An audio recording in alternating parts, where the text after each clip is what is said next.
अस्सलामुअलैकुम एवरीवन। तो आज की सुबह होती है चाय और दालमोट के साथ। तो आज हम जा रहे थे डॉक्टर के यहाँ, डेंटल क्लिनिक, बिकॉज मेरी मम्मी के दांत में कुछ प्रॉब्लम हो गई थी तो उनको दिखाने के लिए जाना था क्लिनिक। तो हम लोग क्लिनिक पहुँच गए थे और यहाँ के डॉक्टर बहुत अच्छे हैं। अगर आपको तीत वगैरह में दिक्कत हो तो यहाँ से करा सकते हैं।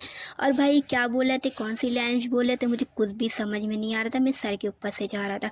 तो हमारा सब काम ख़त्म हो गया था तो हम लोग घर के लिए निकल गए थे। और अगर आपको ये स्कूल पता है, इसका नाम पता है, तो कमेंट में ज़रूर बताइएगा। और यहाँ पे हो रही थी कार वॉश तो मैंने इसका भी शूट कर लिया था। और अगर आपको ये गेस्ट हाउस पता है तो कमेंट में ज़रूर बताइएगा।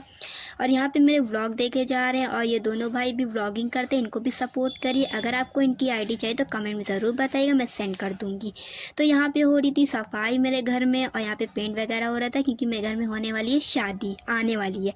तो हम लोग के यहाँ सफाई फैला हुआ था। और आज की इतना ही, मिलते हैं नेक्स्ट वीडियो में। तब तक ले बाय, अल्लाह हाफिज़। अपनी बहन को फॉलो कर लीजिए, सब्सक्राइब कर लीजिए। बाय, अल्लाह हाफिज़।